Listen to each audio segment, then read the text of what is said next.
5A, which is called vertical air pressure. And so we're really going to cover a very important concept when it comes to this third dimension of the atmosphere today, this vertical dimension. And this has to do with pressure, but not just pressure, but the rate at which pressure decreases with height in the atmosphere. Now, we've not really talked about pressure in great detail in these videos so far, but one of the things that's very, very important to start with is just an understanding that pressure is a measure of weight, and weight pressure always decreases with increasing height. So imagine that you're standing on a scale and you weigh yourself, and whatever it is you weigh, the fact of the matter is that that is the most that you weigh. And that sounds like a really weird thing to say, but just imagine the fact that if the scale were sitting on top of your head right now, you would weigh absolutely zero. Whereas if you put it on the floor and you stand on it, you weigh whatever you weigh. Now imagine that you could actually take that scale and lift it through you. What you would see is that as the scale is actually lifting through you, that your weight would progressively decrease from its maximum value at floor level all the way down to zero when the scale is sitting on top of your head. And that's because a scale only measures the weight that is above it. Now this is actually important when it comes to the atmosphere, because as we actually go up through the atmosphere and we measure pressure in the atmosphere, pressure, just like your weight with the scale, pressure always decreases as you go up through the atmosphere. In addition to that, pressure decreases a little bit differently in the atmosphere than it does with a human body. With a human body, our pressure decreases, or our weight decreases relatively uniformly with height as that scale goes up through our body. But in the atmosphere, pressure actually decreases at an exponential rate. So it decreases very, very rapidly with height, just above the deck, just above the surface. And then as you get higher in the atmosphere, the rate at which pressure decreases with height becomes much, much more gradual. Now, what we're going to be focusing on in this investigation 5A is not really vertical air pressure, but the rates at which pressure decreases in the vertical as we go up through the atmosphere. And what we're going to really be focusing on here are the differences at this vertical decrease in pressure between warm air and cold air. And we're going to see there are some important differences. So let's start the PowerPoint right now. I'm not sure if I made a whole lot of sense in that introduction, but hopefully I will as I go through the actual investigation. Okay, so here is vertical air pressure, and let's get started. Now, this is a really good set of thought experiments that the AMS provides for us in this particular investigation.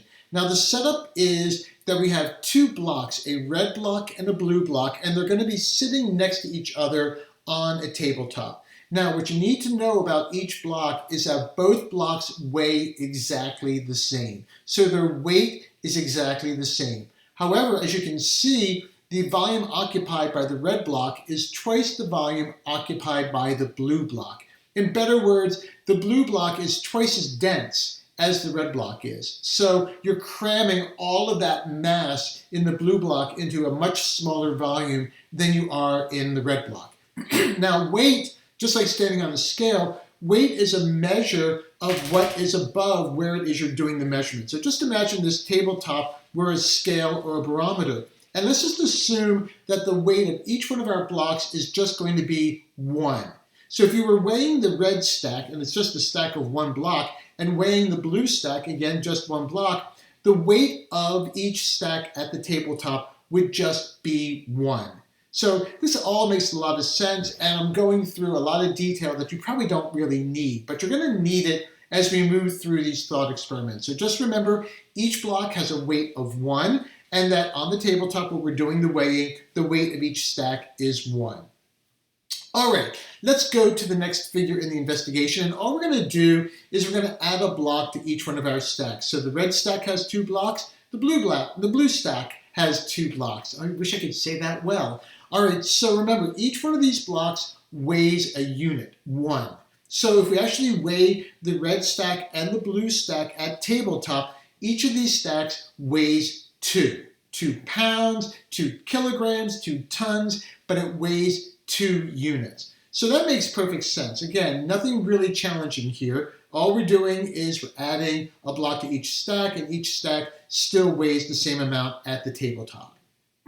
All right, now let's add a third block to each stack. So now our red stack has 3 blocks, our blue stack has 3 blocks. Each block has a weight of 1. So at tabletop, the stacks still weigh exactly the same amount. So each stack weighs 3, whatever unit you want to use. Now, what the AMS does here is it basically says, okay, I'm going to take an imaginary plane, an imaginary horizontal plane, and this is going to be level 1, and we're just going to slice this imaginary horizontal plane through our 2 stacks. So we're basically creating an imaginary tabletop that's somewhere above the actual tabletop.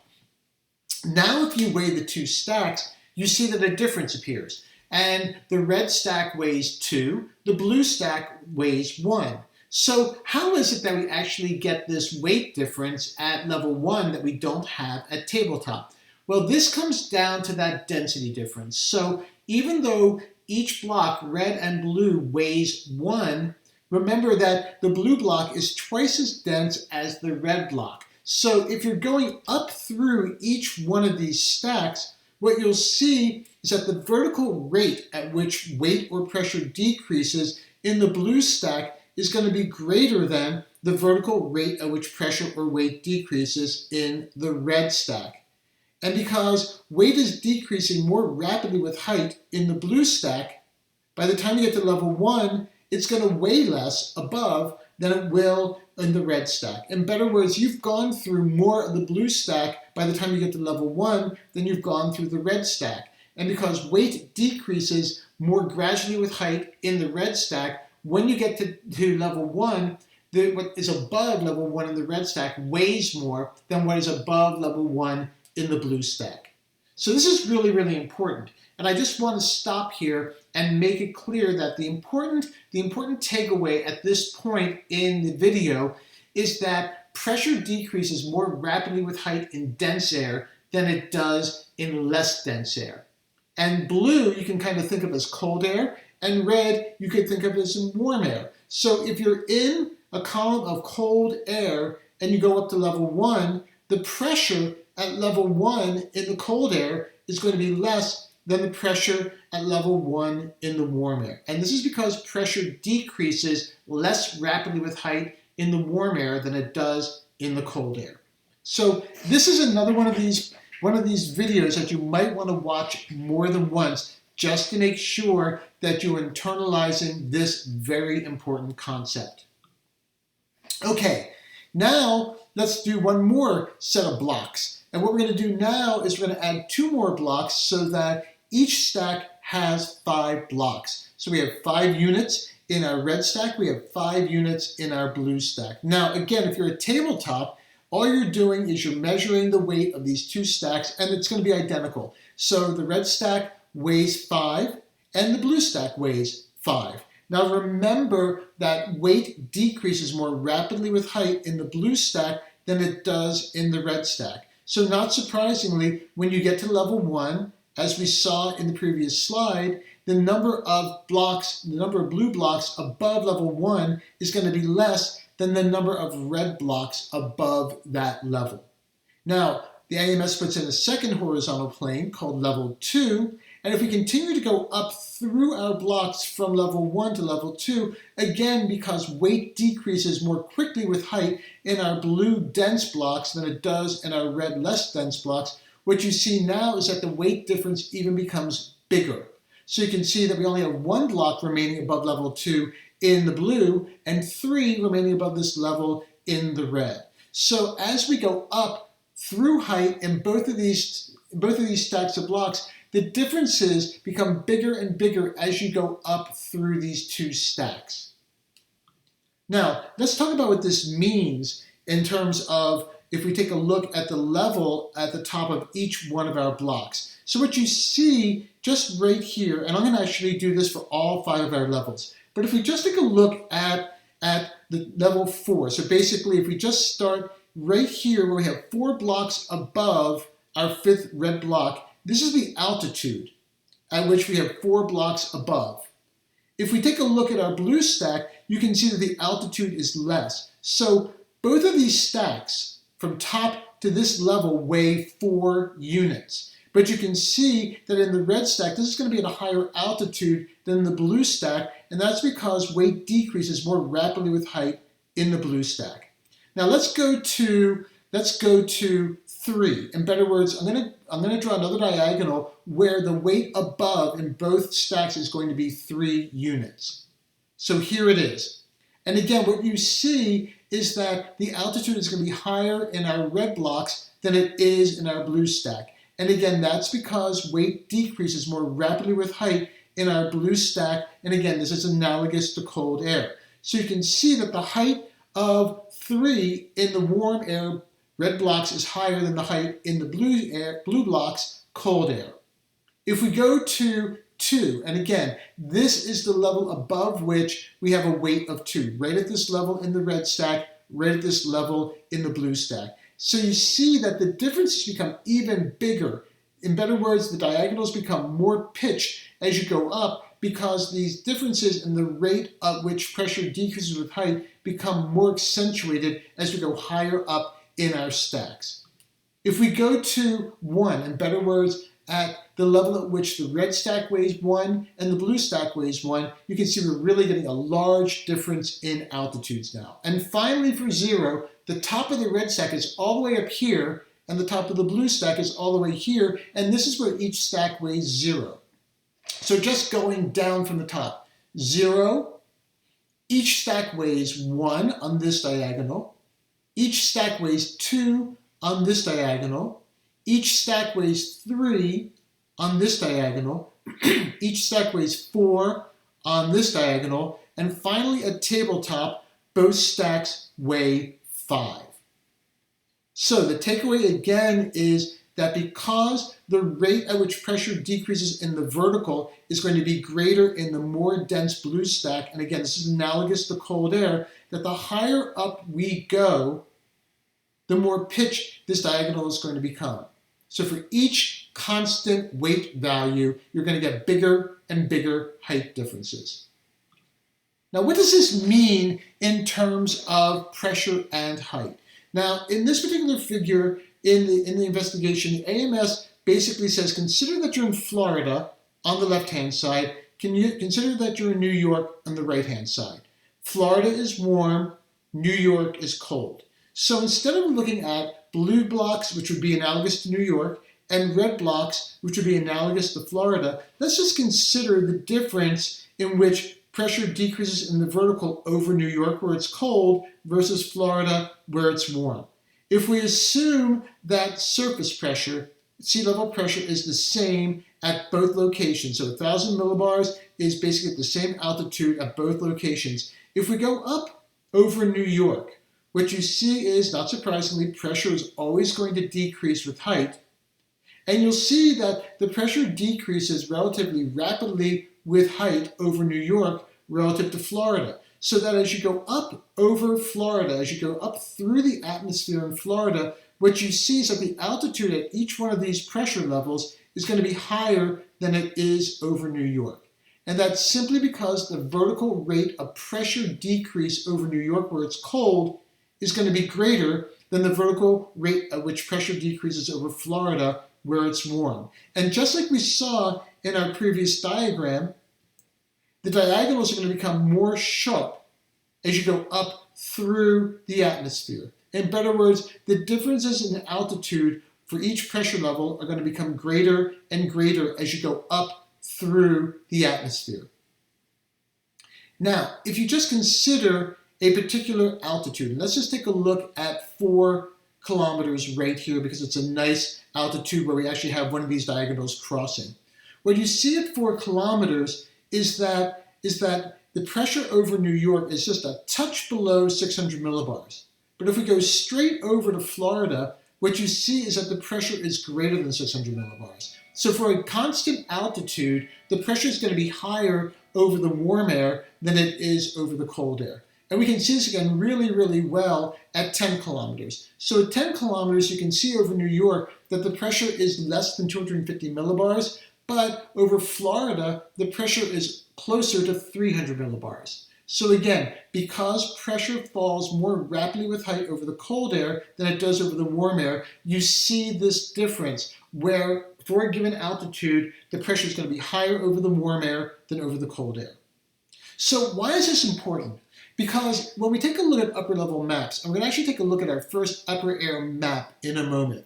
We take a look at upper air maps and we do things a little bit differently than at the surface. All of our surface maps, we are basically assuming that everything is adjusted to mean sea level. So when we're taking a look at pressures on a surface map, what we're taking a look at, in fact, is how pressure varies on a uniform height plane, which is at mean sea level. When we take a look at our upper air maps, instead of taking a look at a horizontal plane and looking at how pressure varies on that horizontal plane, what we're going to do is we're going to choose a pressure, a uniform pressure, and we're going to see how the height of that pressure level varies on that constant pressure surface. So let's take a look at our last map in this investigation. And this is a 500 millibar map of the United States and some adjacent areas, but we only have data over the United States in this map. Now, the way of considering this map, the way you want to consider this map is to assume that everywhere on this map, the pressure is exactly 500 millibars. And what we're going to be doing is we're going to be taking a look at how the height of the 500 millibar level varies and changes over space. Now, we're actually not talking about station models at upper levels quite yet. What I want you to do is I want you to focus on the upper right-hand number on each of these station models. Now, you'll notice the station models on our upper level maps, our upper air maps, don't have circles. So when we're taking a look at an upper air map, we don't actually report on sky cover or cloud cover. We only do that at the surface. So what we have on our upper air map is we have temperature and dew point temperature. These are going to be in degrees Celsius now. We have wind direction and speed, just like we had at the surface. And then this number in the upper right-hand corner, this is going to be the height of the 500 millibars level in decimeters. So this is going to be meters divided by 10. And these solid blue curved lines are what I refer to as isoheights. So these are lines of constant height.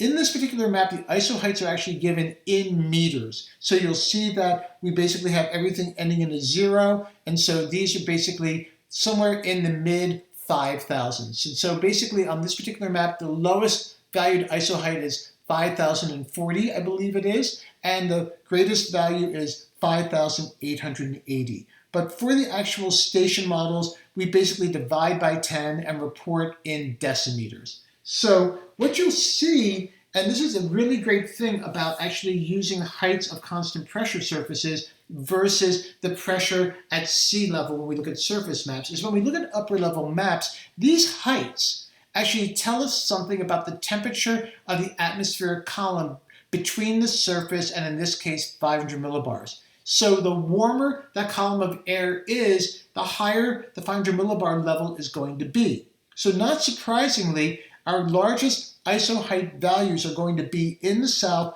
where the air is the warmest. And then as we head towards the north, the isoheights are going to progressively decrease in their value. So this is actually a much more smoothed out version of the block experiments that we did early on.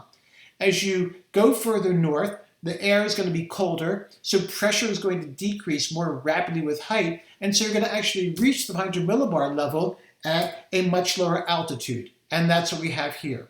When you're much further south and the air is warm, the vertical rate of pressure decrease is going to be much smaller, and so you're going to have to go higher up for the pressure to fall from roughly 1,000 millibars to 500 millibars, and so you'd see these higher isoheight values in the south.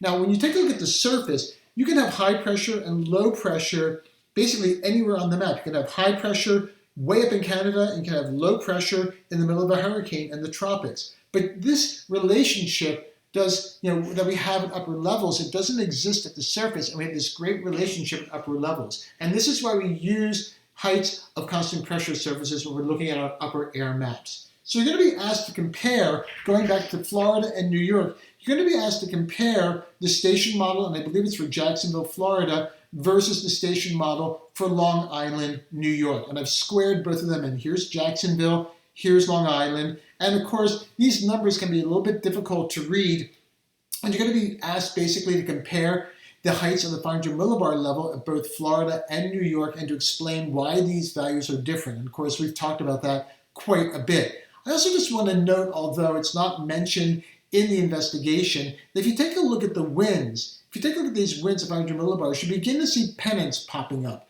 And so the winds are much, much stronger at 500 millibars than they are at the surface. Now, part of this is due to the fact that as you go up from the surface, you lose the effect of friction, and so the winds are going to be faster.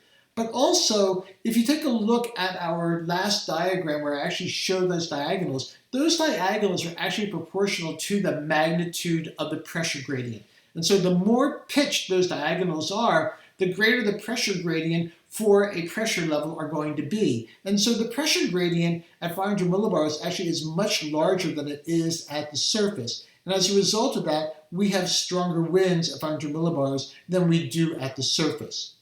So I think that's pretty much everything I want to say about this investigation about 5A. Again, some pretty big concepts here. So if you want to watch this video again, then by all means do so. And of course, if you have any questions whatsoever about the investigation or anything I've said here, by all means post a question on the discussion board, or feel free to ask me live during my office hours on Zoom, which again during fall session are going to be Wednesdays from 7:30 to 8:30 or Sundays from 2 to 3 in the afternoon. But that's it. That's all. I'm going to end the video now, post it on YouTube, and I'll put an announcement up on Canvas when it's ready for you to view.